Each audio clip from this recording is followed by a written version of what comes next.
Well, advancements in cosmetic procedures could be getting even more of a boost from wearable technology. Google Glass may have flopped with consumers, but a second life for it in the operating room could be ahead. Now, for more on plastic surgery trends and growth, I'm joined by Dr. David Song, President of the American Society of Plastic Surgeons. Welcome to the show. Good evening. Now, David, what are you seeing in terms of trends and how wearable technology could prove useful for plastic surgeons? Yeah, we're seeing a lot of technology being utilized to enhance education, to enhance patient safety, and I've actually even written about using the GoPro to film surgeries, of course, with patient consent, so that we can analyze our movements in surgery, our maneuvers in surgery, and correlate that with our results. Now, let's start with a look at Google Glass. I know you mentioned GoPro and some other devices, but starting with Google Glass, as we said, didn't really get the mainstream appeal that the company was hoping for. But what are some of the potential advantages when it comes to plastic surgery?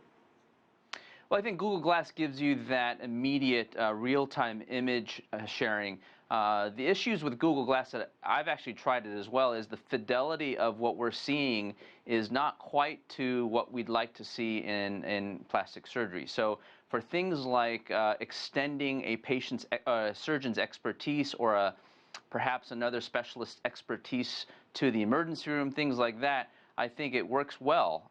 When we're looking in the operating room for fine, minute details, millimeters of things and structures that we need to translate into maneuvers and surgical technique, that's where, in my opinion, it hasn't quite reached that level of fidelity that we're looking for.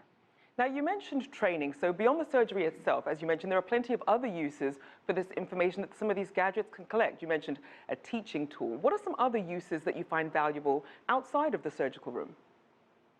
Well, particularly to Google Glass and or real-time imaging, oftentimes with patients' consent, I'm actually doing FaceTime or using imaging and image sharing so that we're monitoring post-operative results. It extends us into their living room and it extends us into their spaces where they're recovering. So it allows patient comfort. It also allows us to see real-time what's happening with the patient's recovery. And in terms of how this changes the relationship between doctors and their patient care, how do you see that developing? Yeah, I think that's important to note that this enhances our education, but also enhances our doctor-patient relationship.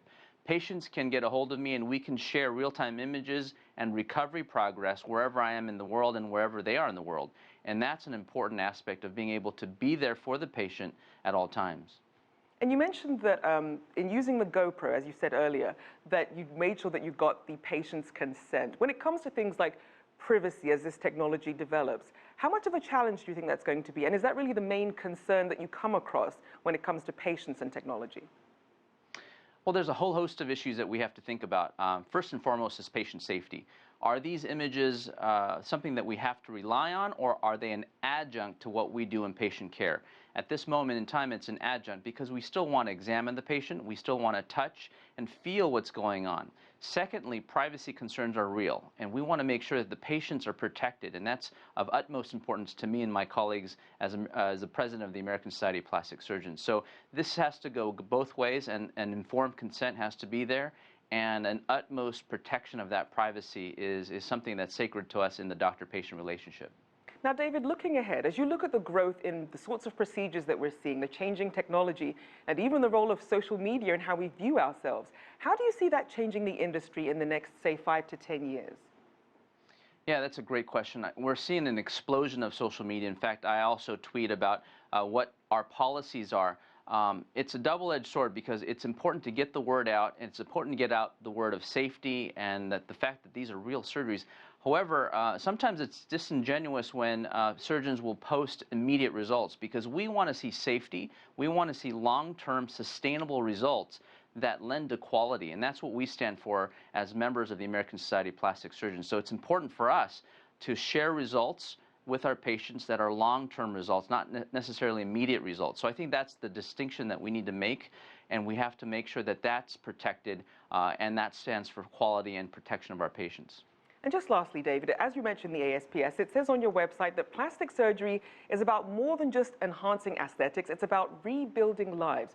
Why do you think that's so important to remember as this industry continues to grow and change? That's a great point, and I'm glad you asked that question because plastic surgery encompasses not just aesthetic surgery, but reconstructive surgery, in particular in what I do, rebuilding lives after cancer. So I do what's called perforated breast reconstruction after a woman loses her breast to cancer. So plastic surgery encompasses all of that. It's the manipulation of tissue and body parts, not only for enhancement and aesthetic enhancement, but to restore and rebuild patients' lives. Definitely something worth keeping in mind. Thank you so much, Dr. David Song, President of the American Society of Plastic Surgeons.